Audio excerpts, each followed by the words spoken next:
Unitarian Universalist Church.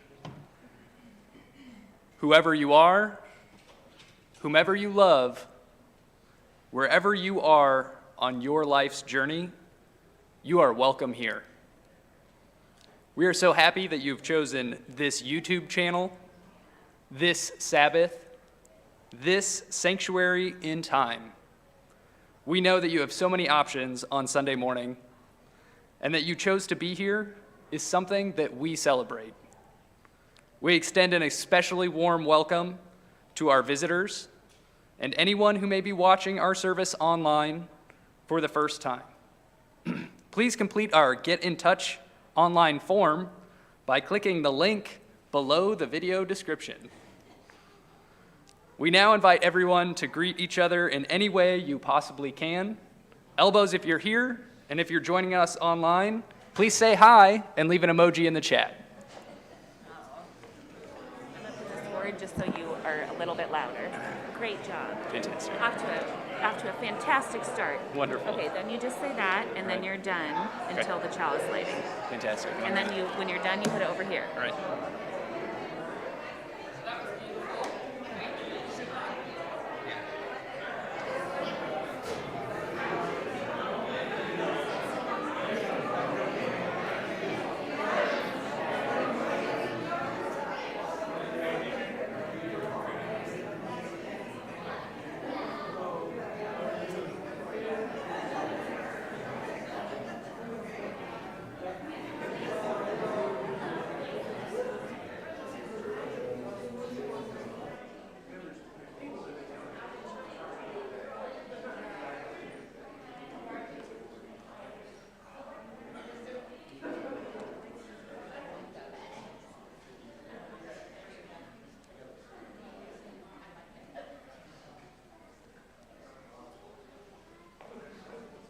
And now, we have a few more announcements.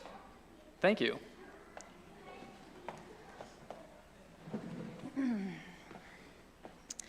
Good morning. Today we have a few announcements from a few different people. I'm a little out of breath. Now that I'm pregnant, things are different for me. I hope you all are excited about church history because today we're going to go deep. Don't worry. I'll bring you back around, but I hope you all are as excited about church history as I am. To begin, we have an announcement from Jim Christ. Is he in here?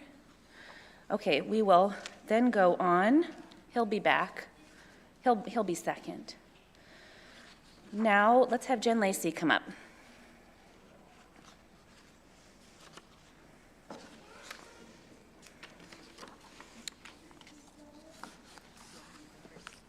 Yeah, let's have Jen go first.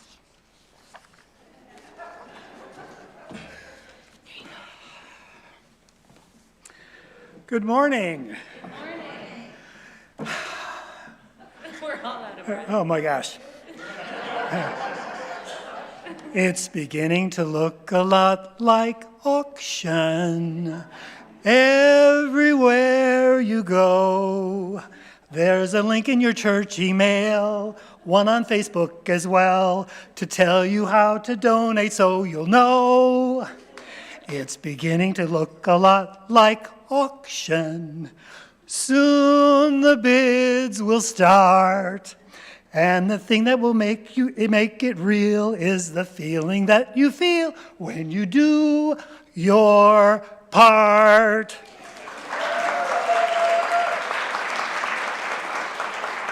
Yes, boys and girls, it's time to donate to the auction. As you know, the auction will be on January, December 10th, Saturday, but now we are in the donation phase. All donations are made online, and you can donate just about anything. That new car you can't figure out what to do with, donate it. Aunt Martha's deviled egg dish, donate that.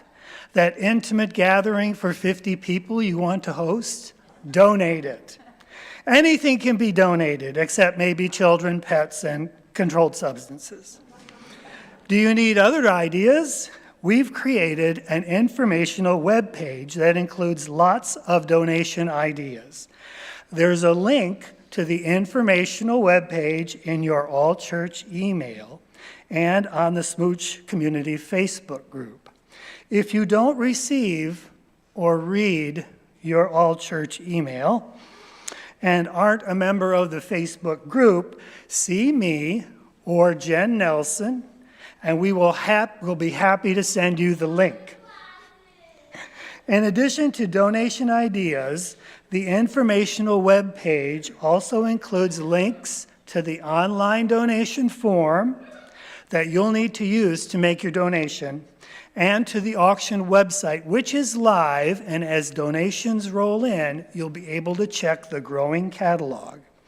The deadline for making donations is Wednesday, November 30th at 11:59 p.m. Remember that. Donations are starting to roll in, but we need more. It won't be a success without you. My next announcement is about Just the Basics. If you're a recent newcomer to our church, please consider attending our Just the Basics session today immediately after the service. This is a 30-minute overview of Unitarian Universalism and this church, and it will give you a chance to ask questions and meet other new people. So today, after today's service, grab a cup of coffee and a taco from the Coming of Age Taco Bar fundraiser, and join me in the foyer, and I'll take you to our meeting room. Thank you.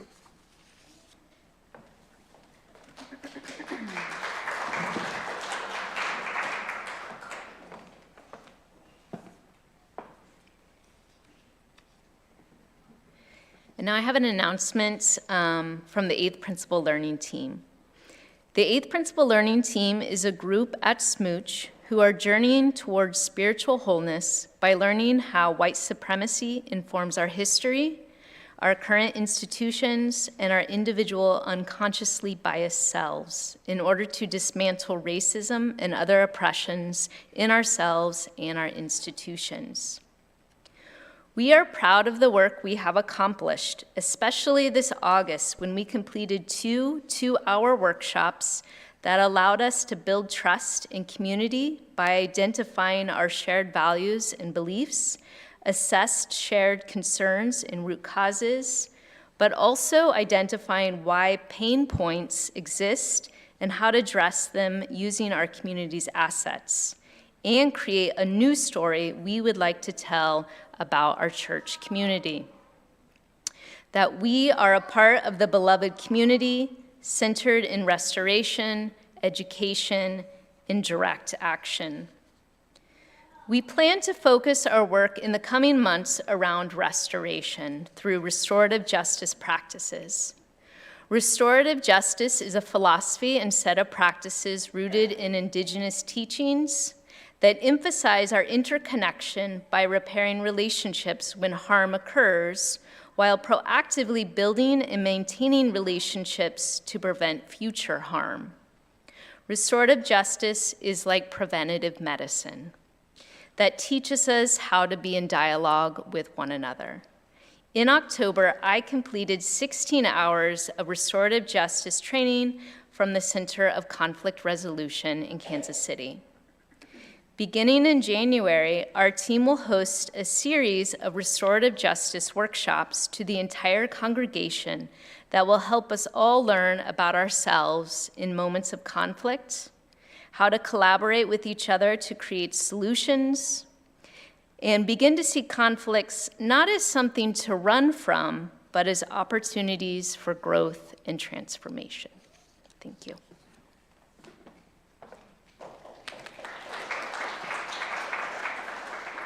And now we have one more announcement about food.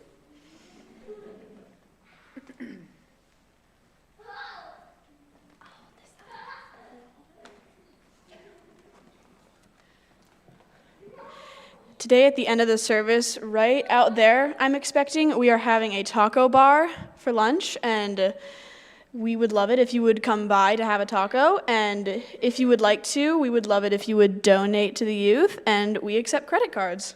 So, yay.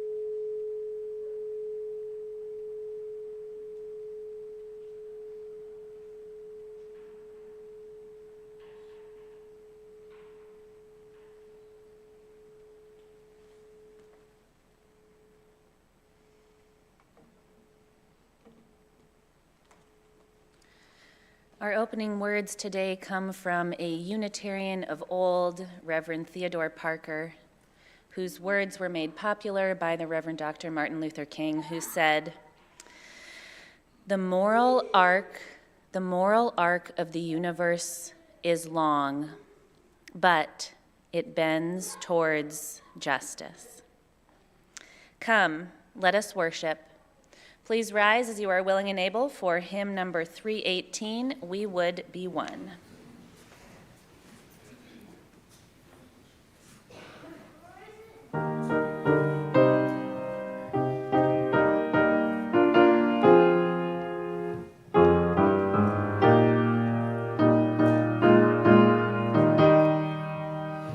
We would be one as now we join in singing our hymn of love to pledge ourselves anew to that high cause of greater understanding of who we are and what in us is true.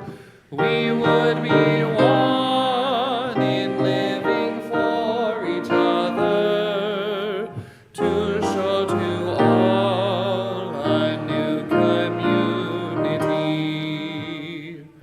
We would be one in building for tomorrow a nobler world than we have known today. We would be one in searching for that meaning which binds our hearts and points us on our way. As one we pledge ourselves to greater service, with love and justice strive to make us free.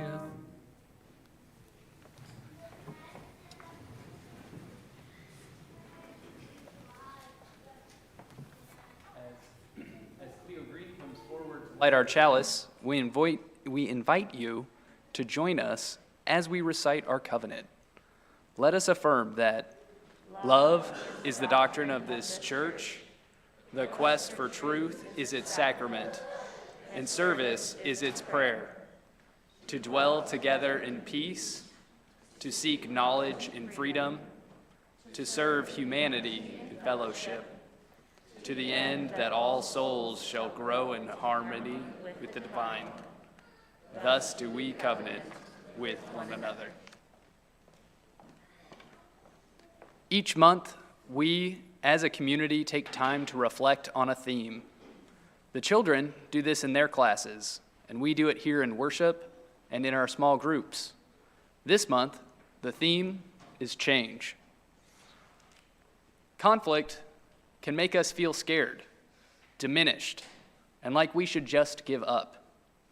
But for those with the courage to remain engaged, to seek common ground and consider other views, there is rich reward, change, in themselves, in others, and in the society around us. So do not run from the troubles of the world. Rather, be courageous and stay with the troubles.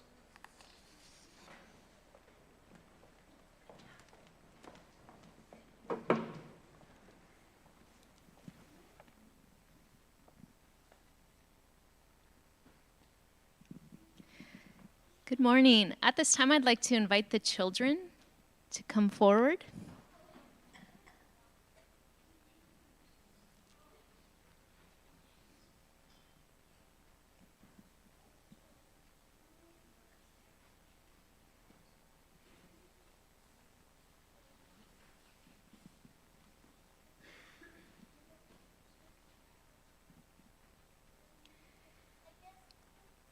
All right, welcome. Who has ever heard of the game Tug of War? Whoever has played it before? All right, I see lots of hands. Who has ever heard of the word conflict? Yes. Conflict is when two people aren't getting along, they're having a disagreement, and maybe an argument. And like tug of war, they're tugging back and forth. Can you guys make that motion with me? Conflict can feel like tugging back and forth. I was thinking of some times when people are in conflicts. Who has ever been with a friend and one friend wants to play one game and you want to play another game and you're tugging back and forth? Yeah. How about who has ever had a grown-up ask you to try a new food and you said, no way? Yes, and it leads to some tugging back and forth. So let's play a quick game of tug of war. All right, why don't you three be on this side? Do you want to play tug of war? No? Lincoln, come here. Do you want to play Isaiah? No. No? Okay. All right.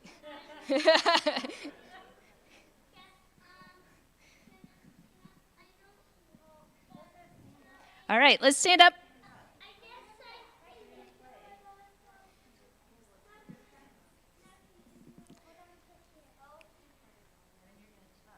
All right, when I count to 3, you're going to tug, and whoever can move this red flag in their direction wins. You all ready? 1, 2, 3. Oh, yeah! All right. Yes. All right, Eliza. Nice job. Good job, Savannah, Eliza, and Amelia. All right, let's put it down.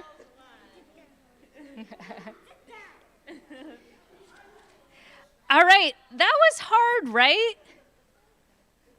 Well, these ladies are like, it wasn't that hard. But when we're playing tug of war, there's always a winner. But in conflict, there doesn't have to always be a winner. In conflict, the two people that are in conflict, or the two groups, we can both find ways to win. It doesn't have to result in a winner or a loser. It can actually result in new and wonderful things. See, when we are tugging at each other, it's best to find a solution where we can both benefit. So again, I want to ask you, who has ever played a game that they didn't really want to play in the beginning, but they ended up actually having a really good time? Yeah, we've done that before. And who has ever been really hesitant and was like, I am not going to try that new food or that new vegetable, and you actually ended up really liking the new food? Yeah. And that's because conflict, we can find ways to find solutions. So for example, when I asked my son to try a new food and he's very hesitant and there's a little back and forth, we've come to a solution that if he will try at least one bite, that then he can go play when he's done, or he can have dessert. And what he's found is that he tries new foods and he likes them, and I also benefit as a parent because he's eating good food. So when we're in disagreement or in conflict with each other, it doesn't always have to be a bad thing. So when you find yourself in conflict with each other, I want you to pause, take a breath, and work with the person you're with to find a solution that you both benefit. And what I want to do before we end, because I almost forgot, let's play adults versus children. All right, why don't you three? You all can. Yeah, well, we're gonna have all children over here. Lincoln, you wanna? Yep, children over here, adults over here.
This is the time in our service where we draw to heart and mind those in our midst who are suffering and those who feel the sweet relief of their burdens easing.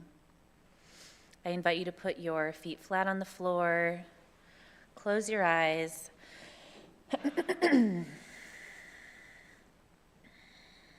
come into this space, come into your body. Draw your attention to your source, your heart space.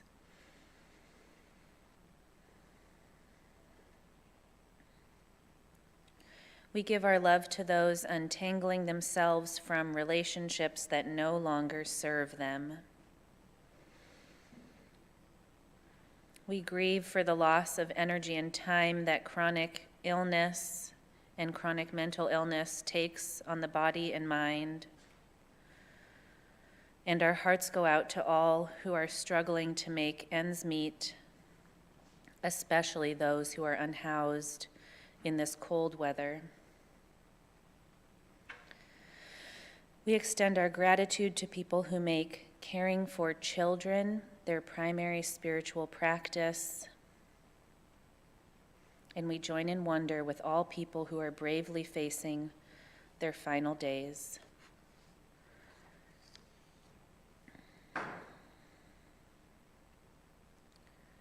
I invite you now to draw into your own mind someone who you know who is suffering.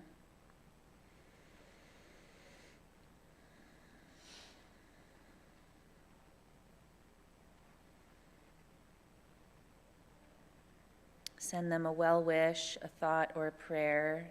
It can be yourself. giving them strength, giving them humor, giving them grace.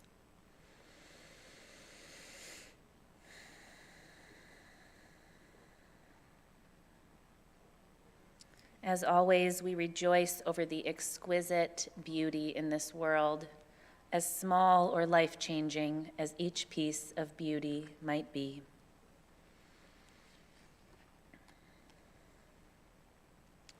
I now invite you to come forward and briefly share in 2 to 3 sentences a rare joy or a profound sorrow and light a candle.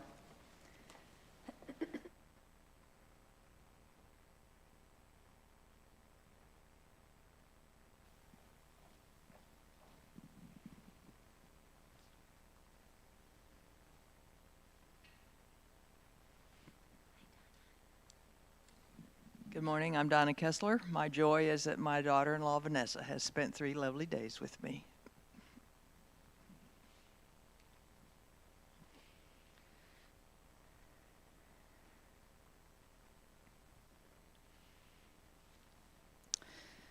I light the remaining candles for all the joys and sorrows that remain unspoken in the silent sanctuaries of our hearts.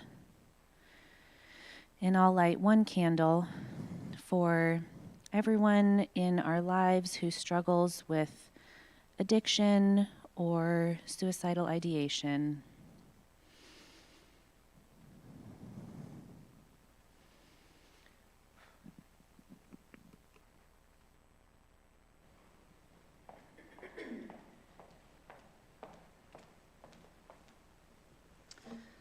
Let us engage in a moment of silence in a guided meditation.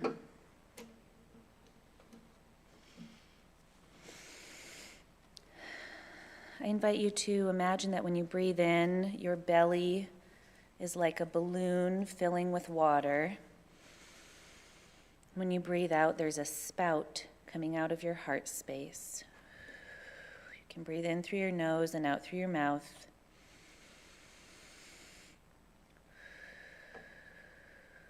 Letting the corners of your lips turn up. Coming into a space of gratitude and fullness.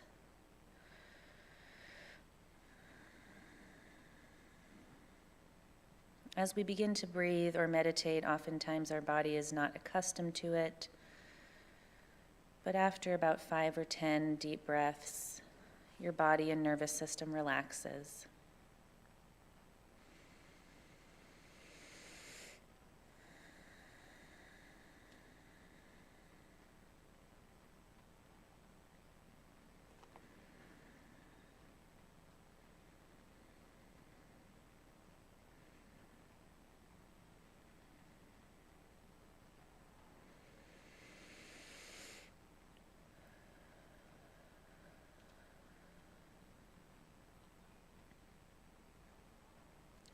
Let us become a more loving, less judgmental people. Let us open our hearts, be willing to change and become.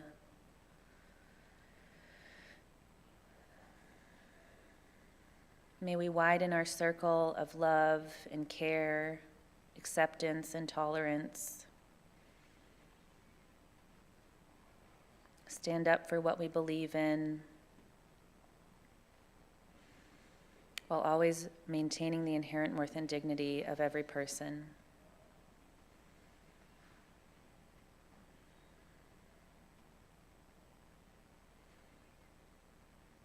May each of us grow, expand, change, and learn our entire life long.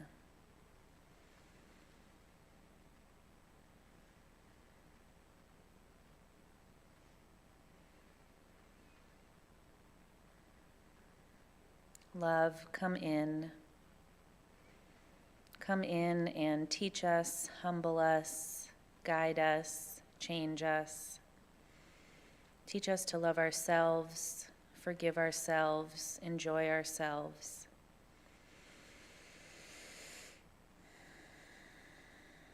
I invite you to put your hand over your heart, and especially if it's you who's hurting today, I invite you to give yourself some compassion, grace and love.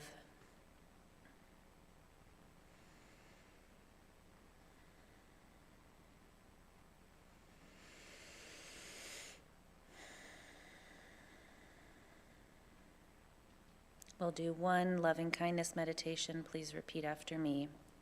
May I be free from suffering. May I be free from harm. May I be free.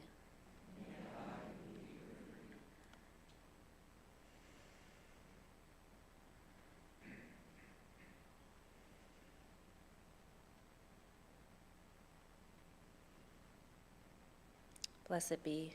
You may remain seated for our meditative hymn, From You I Receive.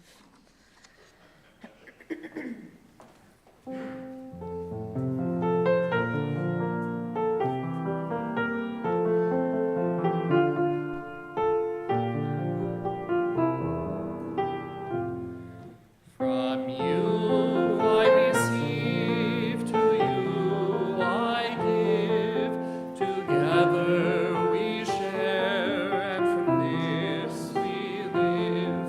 From you I receive, to you I give, together we share, and from this we live.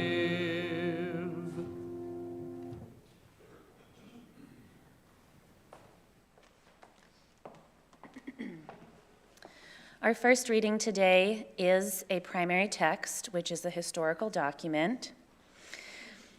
It is from almost 500 years ago, the year 1568, and it was decreed in the only Unitarian kingdom in world history. Who knows where that was? Transylvania.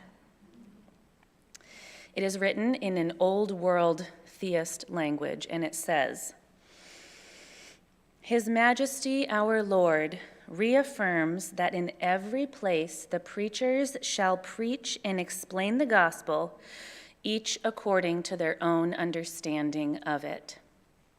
And if the congregation likes it, that's well. If not, and their souls will not be satisfied, they shall be permitted to keep a preacher whose teaching they do approve. Therefore, none shall abuse the preachers. No one shall be reviled for their religion by anyone, as according to the previous statutes, and it is not permitted that anyone should threaten anyone else by imprisonment or by removal from their post or teaching, for faith is the gift of God. This comes from one's own hearing, which hearing is by the word of God.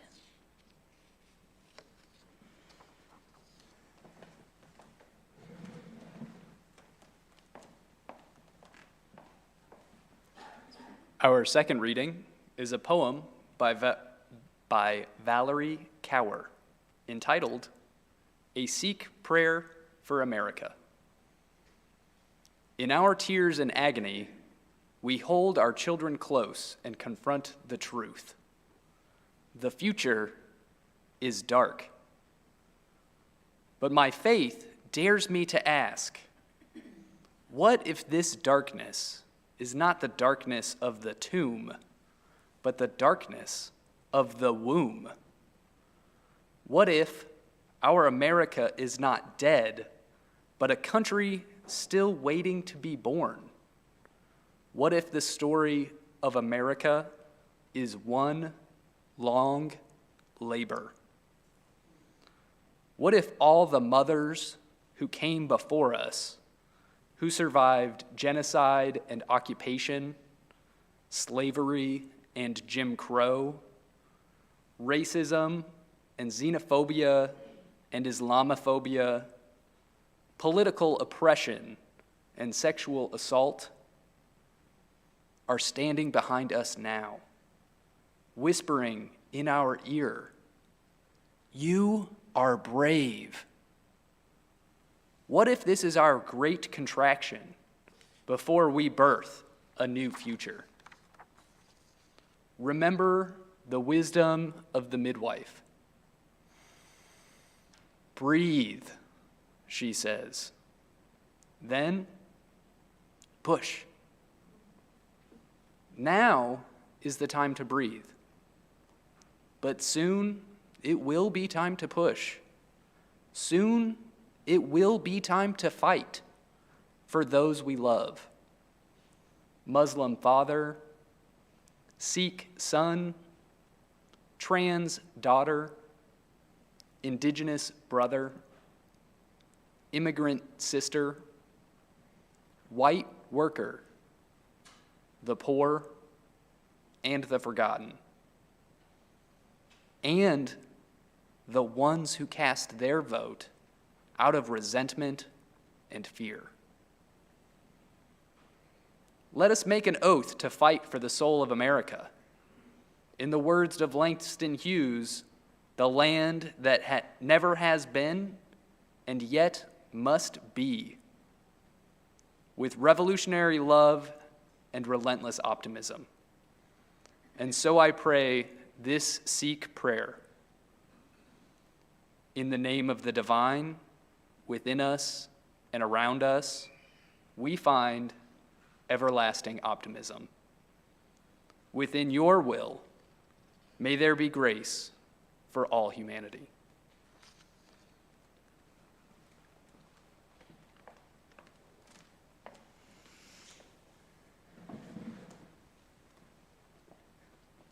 It has come to my attention that some people think that Unitarian Universalism is a newfangled, New Age religion.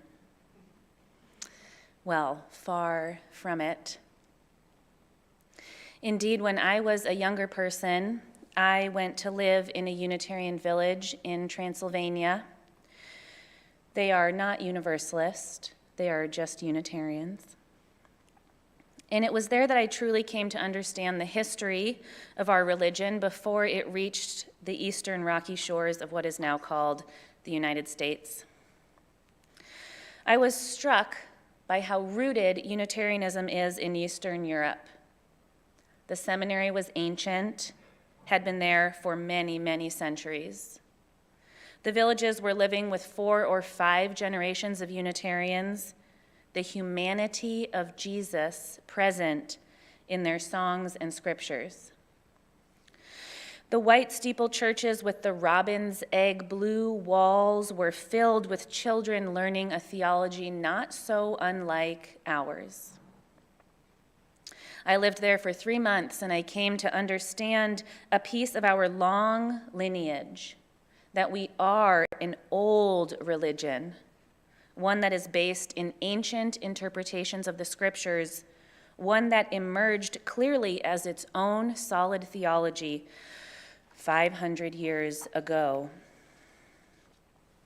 Let's go back in time to find some of these roots of Unitarian theology. We will begin 500 years ago as the old world of Europe was rocked and shaken by a newfangled machine. And this is when Unitarianism emerged. I'll tell you about the machine in a second. But first, the belief of Unitarianism is fundamentally anti-Trinitarian. At that time, it was very important that people expressed that Jesus was not the Son of God, that there was no Trinity, and instead made a Unitarianism, making Jesus a human and bringing a oneness of God. The machine I mentioned was called, does anyone know? The printing press. And it was the printing press that thrust those high holy scriptures into the hands of the people. In our people, we turned those hallowed pages one after the other, and lo and behold, found no mention of the Trinity. What we did find was a great divine oneness. We found in the New Testament a story of a human being to whom we looked for guidance, strategy, as someone who modeled an ever-widening circle of love, someone who modeled a presence during conflict and how to move through change in a grounded, healthy, spiritual way. The printing press sparked what we now know as the Protestant Reformation. Indeed, the Reformation was a difficult time for all people of the book, as the Jewish, Muslim, and Christian populations fought over lands, rights, and power. You may remember that the Lutherans wanted less creed and dictation from the Catholic Church, whereas we wanted the Trinity just completely disbanded. We were the far left Protestants. But let's not stop there. Let's go further back to 1,500 years ago, 1,000 years before the Reformation, when the Trinity was created in 451. There were early Unitarians who fought for the preservation of the unity of God, which would have kept Christian theology in line with its siblings, Judaism and Islam, which are both religions for whom the oneness of God is fundamental to the core theology. And actually, interestingly, Orthodox Jews and Muslims can worship in our churches and come to our rites of passage because our theology is rooted in the time before the Trinity was created. Now that I've rooted us squarely in history as a religion with a great and lasting theological integrity, I want to share with you that we get to worship the way we do today because people fought for us to do so. Indeed, at that meeting in the year 451, one man wrote a first-hand account of what it was like. It was called the Council of Chalcedon. You may have heard of the Council of Nicaea. There were many councils. The Council of Chalcedon was in 451. And I think it was pretty rough from the first-hand account. I specifically remember one story of one family member holding down another family member by the hair and making them sign a piece of paper that said that Jesus had two natures, human and divine, and therefore was the actual Son of God. I don't think it was a very pretty time. But you know, as we look backwards, I'm not sure there has been a fully pretty time for humanity. It seems that we are always getting up to some sort of conflict, having to fight each other in order to live well according to our beliefs and needs. It seems, and I think this too, that conflict is part of the human experience. It's part of our nature to go through conflict in our lives. For to live a life without conflict is to live in a bubble of privilege and to not grow, basically. And yet, so many of us struggle to be in conflict well. Most likely, we have learned to be in conflict with each other in maladaptive ways. Maybe we respond by distancing ourselves from a community. Maybe we avoid it altogether. Maybe we run towards it with a sledgehammer. It is rare to meet people who can withstand conflict in a grounded manner. I chose to preach on this topic today for 4 reasons. First of all, because we as a church have had conflict. People are still talking to me about schisms that happened 35 or 40 years ago. And in my own time here, I've seen conflict erupt and be dealt with in sometimes productive and sometimes unproductive ways. But how we respond to conflict as a church has everything to do with how we grow and affect the world. And thus, as Jen said, we're going to be engaging in a larger restorative justice process in January, in which we will examine ourselves, our church, and how we can learn skills of being in conflict that will not only affect church, but our personal lives and also our response to the world. Which is why, secondly, I wanted to touch on conflict before the holidays. For so many people, this time of year unearths a lot of conflict.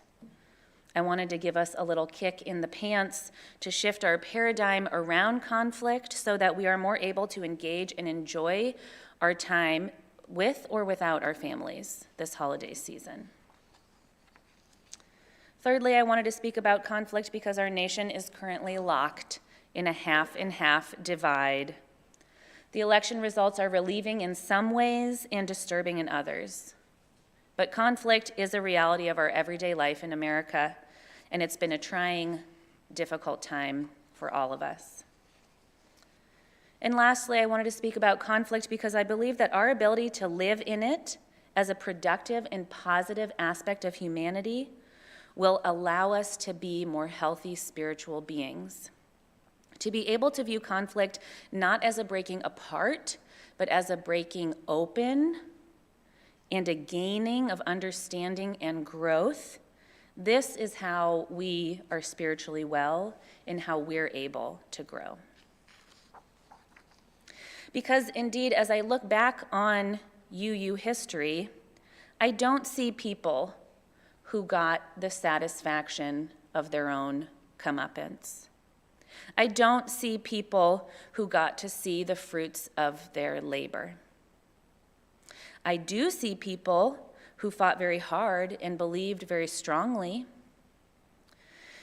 but nonetheless, they cleared a space for us today that we get to worship freely as we do because they stayed with the trouble, fighting not only for their own religious freedom, but in solidarity with others, and fought for religious tolerance as a value. Now, one more historical stopping point. As you may know, the Inquisition held values that were against our values of religious tolerance. The Inquisition was a time in European history that was geared towards mass conversion, forced baptisms, and rooting out people who were possibly heretics in the European communities. It began in the 12th centuries, and actually, did you know that the office of the Inquisition is still around today? They've renamed it, and it's now called the Congregation for the Doctrine of Faith, but it is the same office, and it is housed in the Palace of the Holy Office in Rome. Therefore, the Inquisition is and has been a long-standing institution in our world, surviving almost a millennia. But one of its most active times was during the Protestant Reformation, when heretics were popping up all over the place with their open Bibles, pointing at the pages and disputing Catholic doctrine. Never before had the people had such access to knowledge.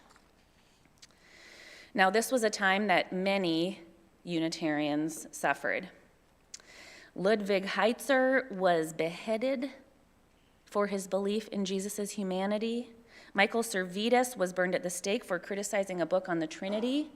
Actually, he had a pamphlet war with Calvin in which he said, "I got your pamphlet, Calvin, and I personally vomited on every page." And then he was burned at the stake. Catarza Wieglow, who was murdered for having anti-Trinitarian beliefs at the age of 80, not even to mention all the witches and warlocks. As a result of this violence, much of the organizing took place behind closed doors, underground, beneath the all-seeing eye of the public sphere, until the values of Unitarianism rose into the leadership of Europe when two royal families in Eastern Europe, Poland and Transylvania, arranged a marriage between their families, and this marriage was highly informed by the Unitarians on both of their royal courts. A baby was born, and he became king as an infant. His name was John Sigismund, and he and his court did something incredible. After 300 years of Inquisition, they decreed the Edict of Torda, which I read to you earlier, the first edict of religious tolerance in the Reformation and in Christian history. Of course, the Muslims had done it long before, but this was the first time in Christian history that there was an edict of religious tolerance. It stated that faith was a gift from God and could therefore not be ruled by human beings. It allowed for peoples of various theological beliefs to live in safety. During his rule, Sigismund encouraged public debate on theology and had the sects and religions write down their beliefs to be encoded because he thought they were interesting and valuable. Because he felt that the conflicts between them were less of a threat and more of an opportunity. He sought to create a space that was generative, where above all else the people were respected as needing to worship freely. At the helm of all this was a man named Ferenc David, the Unitarian preacher who pushed the king to do this work, who preached and preached and preached Unitarianism until he was thrown into a prison cell where he died 443 years ago this Tuesday. One of the many people who were caught in a terrible response to conflict that resulted in death, violence, and loss. After King Sigismund died, the Transylvanian kingdom quickly reverted to orthodoxy, and forevermore the Unitarians in Transylvania, my friends and our religious brethren, have lived a life of oppression, hiding under various regimes, being disappeared, and at times whispering their hymns to the children at night to keep their values and beliefs alive. I tell you all of this to say that our religion was born from conflict and has swirled in conflict many times since then, including now, when our values are again at the center of conflict in a world whose heart seems to be getting smaller and smaller, like the Grinch. Democracy, freedom of intellectual pursuit, honest education, the respect and love of all peoples, religious freedom, anti-racism, accountability, gender justice, the list of our values in peril just goes on and on. Yes, we are living in a world that continues to be incredibly fraught. And depending on how we're taught to respond to conflict, probably from our families of origin, over time, we might now be feeling very off balance. Maybe we're becoming very small and avoidant. Maybe we're becoming too aggressive. But no matter how we respond in times of conflict, many of us begin to feel hopeless because we aren't seeing all those fruits of our labor that we want so badly. Like the election, like how many of us might feel about seeing our families over the holidays. Maybe we're bracing ourselves for how bad this is gonna be, how difficult and possibly an end to a relationship or life as we know it, when actually our evidence shows us that conflict is a very productive, healthy, necessary opportunity for growth. For if our religious history teaches us anything, it's that beautiful and important things have to have conflict as part of their history.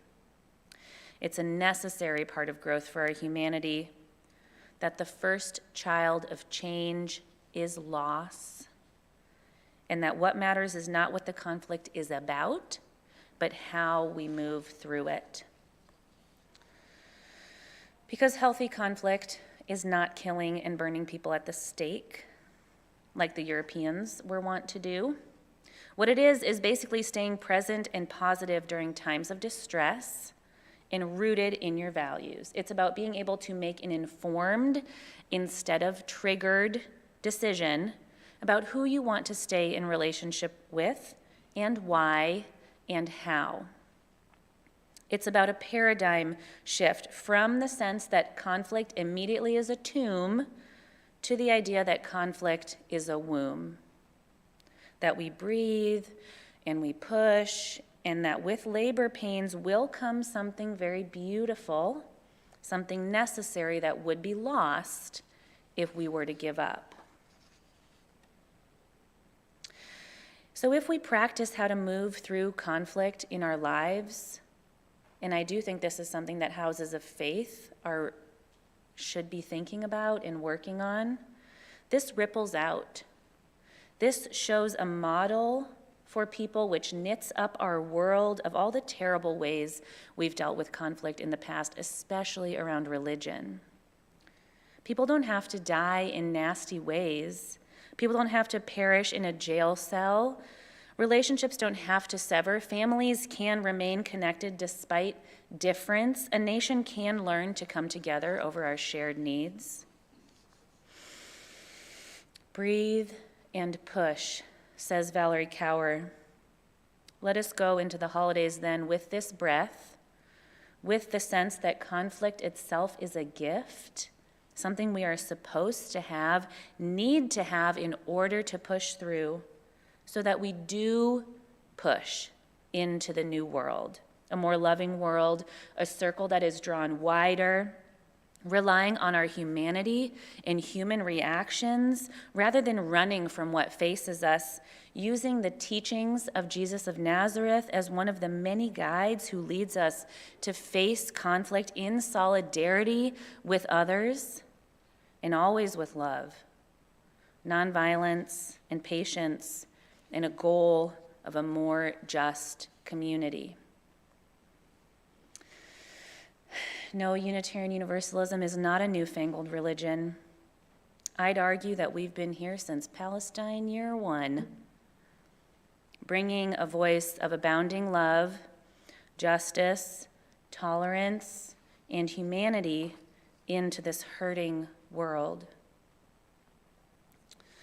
To close, I will once again quote the Reverend Theodore Parker, who said, reminding us to stay with the good trouble, to keep living our beliefs despite conflict, to stay present, reminding us that even if things are off balance right now, just be patient, breathe, and push, that the moral arc of the universe is long, but it bends towards justice.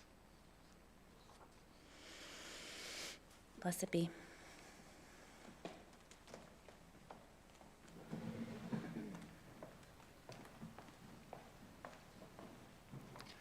The work of the church depends on us, our generosity of time, wisdom, and financial resources. Today, our Donate the Plate goes to the separation of church and state. Frank Strada is here to give us a brief explanation of what they do.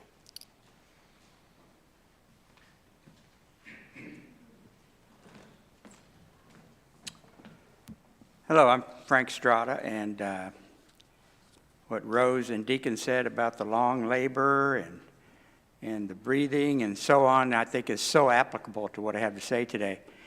In 1947, an organization was founded to fight those who wanted to get rid of the constitutional provision for separation of church and state. This organization was called Protestants and Other Americans United for Separation of Church and State. Because of social and political changes over the last 75 years, this organization is now known as Americans United for Separation of Church and State, or just for short, Americans United, or just AU. There's a very interesting story as to why they named it Protestants and Other Americans, and you might want to look into, I won't get into that today, but it's an interesting story, you might want to look that up. I've been a member of AU for about 30 years, and I want to explain, in the words of Rachel Laser, who is the president and CEO of Americans United, why I joined and continue to support them. She says, I'll admit that the path to protect church-state separation may seem insurmountable after what the Supreme Court did this past summer.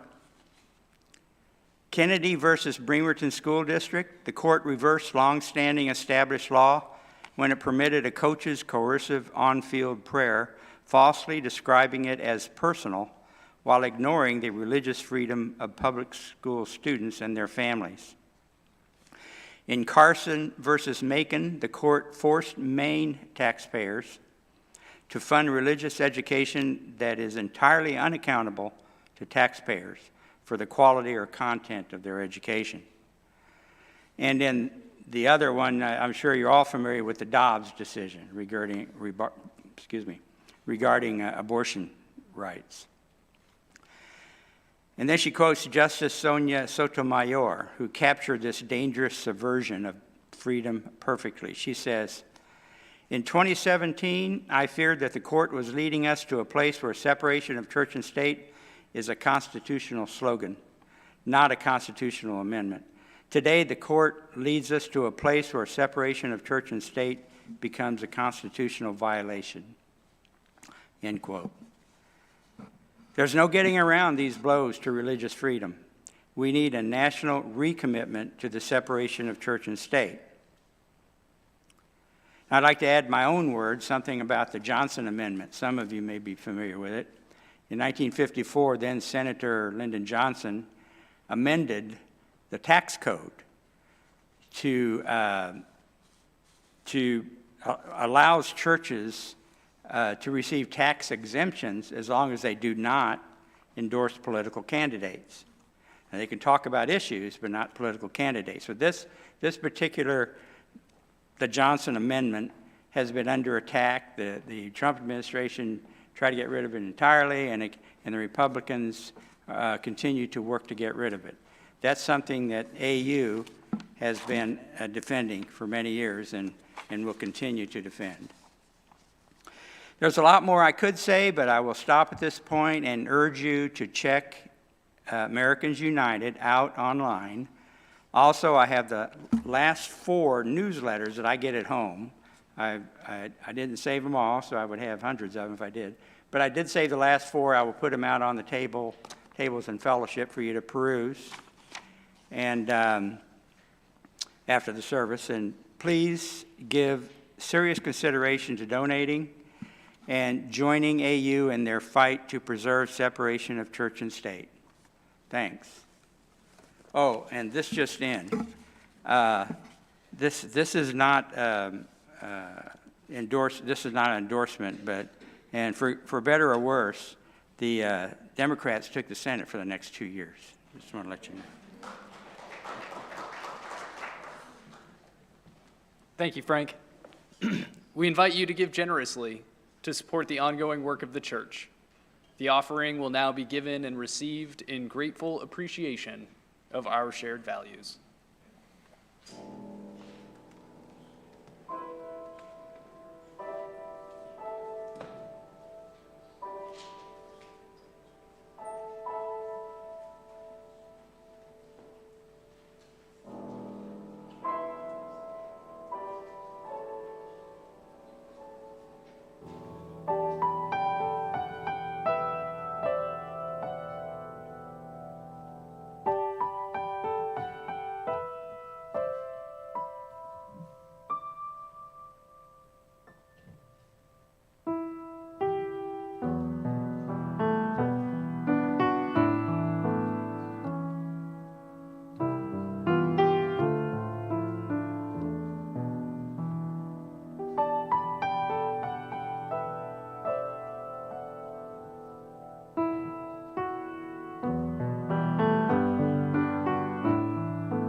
We extinguish this flame, but not the light of truth, the warmth of community, or the fire of commitment. These we carry with us in our hearts until we meet together again. Please rise as you are willing and able for our closing hymn, 131, Love Will Guide Us.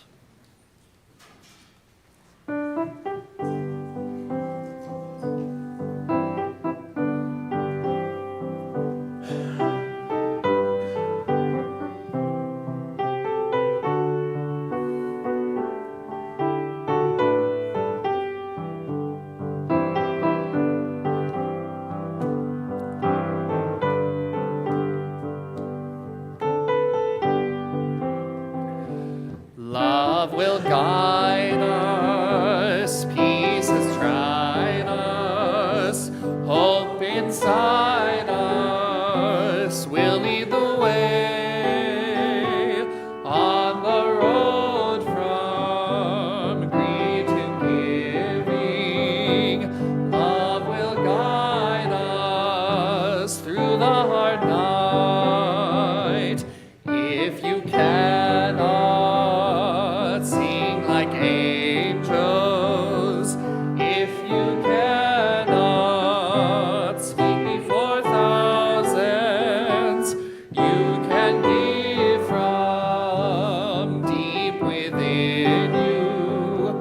You can change the world with your love. Love will guide us, peace has tried us, hope inside us will lead the way on the road from greed to giving.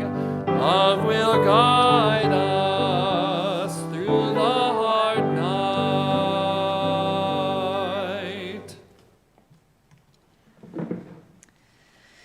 This week, as conflict arises in your lives, I invite you to pause, breathe, and see how you can move forward with love.